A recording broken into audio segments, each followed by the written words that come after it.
is AIRWAVE speaking from Brussels. Welcome back to my website, which is airwave-music.com, as you can see here.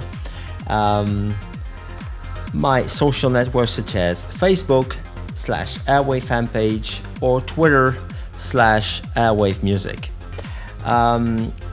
You probably know that I released 7 weeks ago through pluginguru.com a great collection of patches for Omnisphere 2, which is my favorite software synthesizer at the moment. And I'm really proud of this library, and John and I worked a lot on this one, also for version 1.1 that got released a bit later on.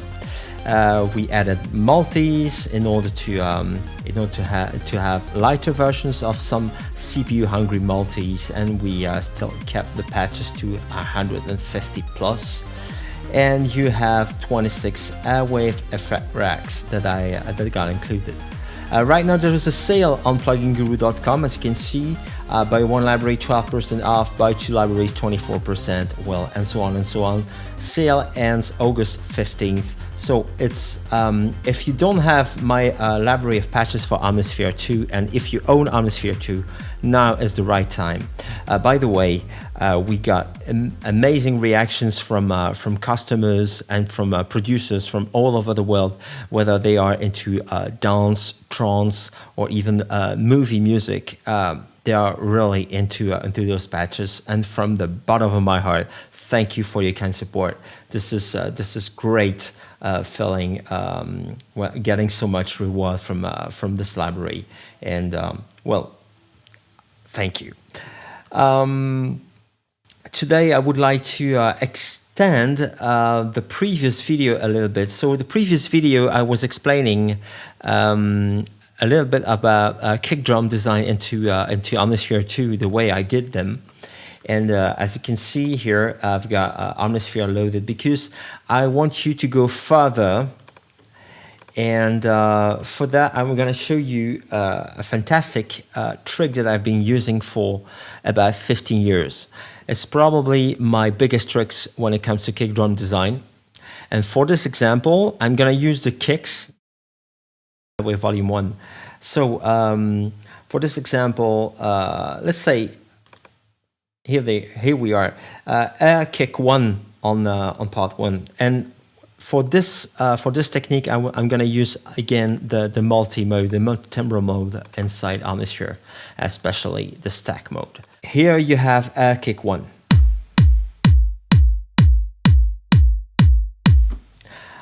I'm personally fond of the high end, but a lot less of the low end, to be honest. So what I do now, in order to have a banging kick drum, I layer them. And I layer them in a very specific way. So first of all, I cut the low end from this kick. So I just keep,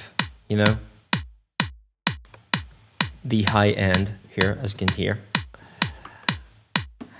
And from there, I'm gonna enable the multi-mode and the stack mode. Well, sorry about that, the stack mode.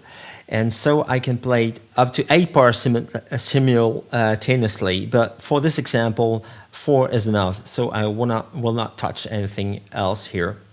I'm gonna go back to part 1. So first of all, I would like you to check the volume, the levels here, because layering implies that the volume, the master volume, will get really high. So I can only recommend you to lower the Omnisphere channel's volume. And sorry about the biker here passing by. Sorry about that. I'm here at -7 dB. Let's hope it's enough. Well, let's hope so, because now I'm gonna add the second kick drum, which is gonna become the body, while the other without the low end is the click, as we name it normally. And I'm gonna take, well, let's say air kick 02, for example. Now, as I'm gonna play them together,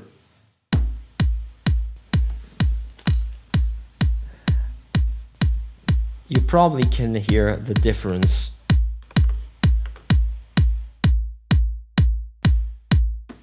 It sounds a little bit more banging. And another trick I can give you in order to make banging kick drums. On top of that, I use, well, most of the time I use a hi-hat, a closed one. So as you can see here, as you could hear that, I was using a 4 on the floor arp here on the kick drums. I'm gonna copy that and take part 3, and I'm gonna paste it. So I have exactly the same.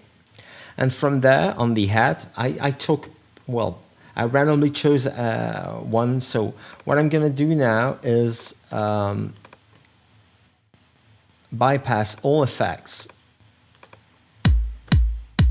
So you can hear what's going on here. And if I go to multi and mixer mode, I can even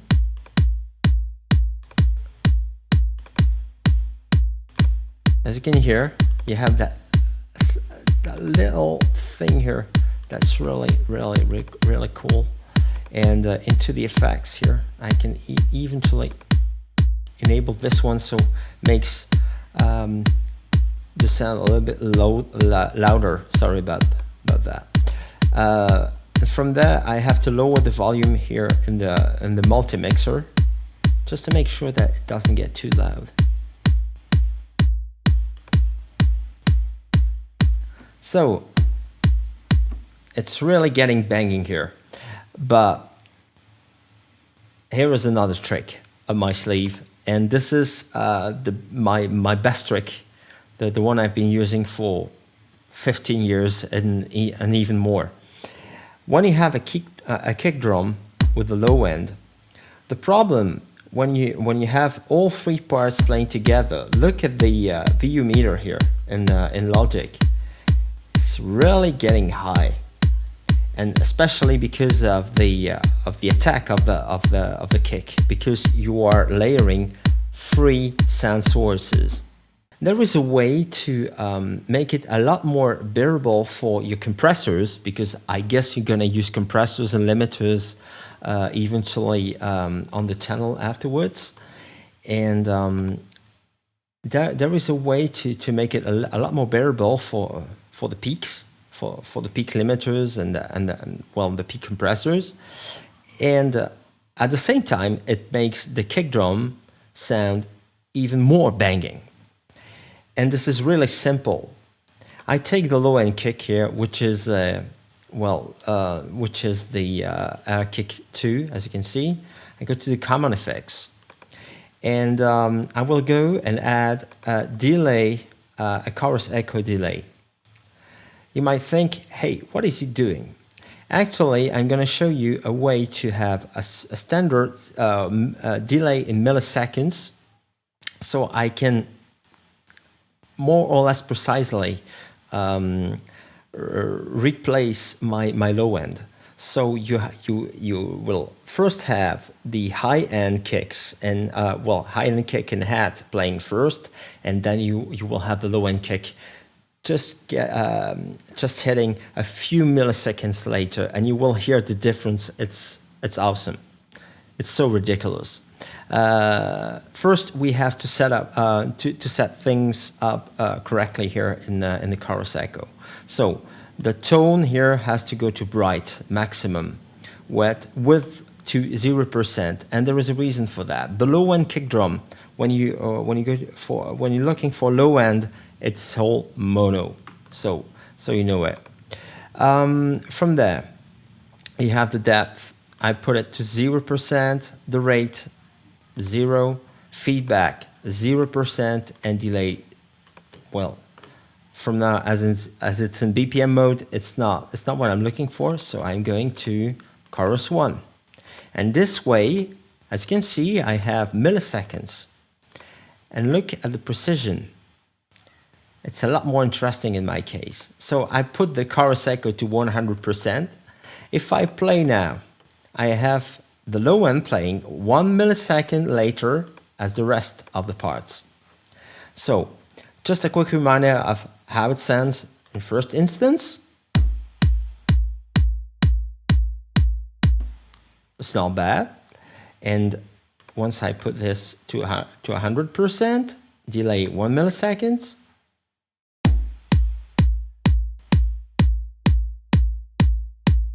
Let's A/B it.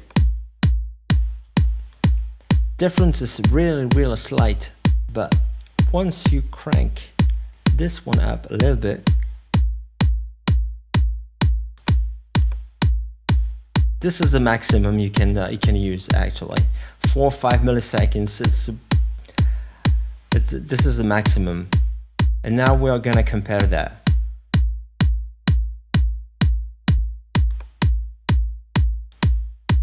And there you have it.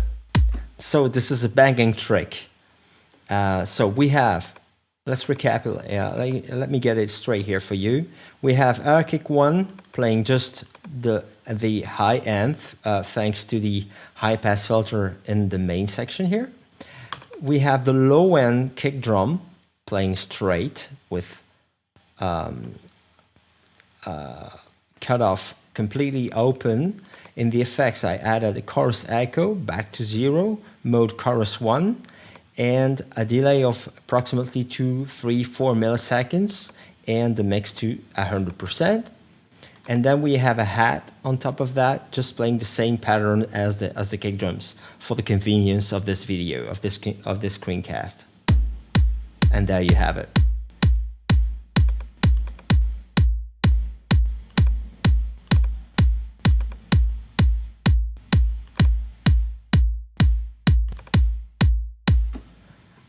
Sounds a lot more aggressive, and when you're looking for EDM and trance kick drums, this is probably your go-to trick from now on. This is what I've been doing for 15 years. I'm really happy with that trick, and I can't wait. I'm really looking forward to hearing your kick drums, your personal collections of kick drums and samples that you're gonna release with this trick. Well, that's it for today. Thanks a lot for watching. I hope you enjoyed this video. And let's hope I can see you back on my social networks and on my website. And also, let's hope we can see you again on pluginguru.com as well. Thanks a lot. See you next time. Same place. Bye.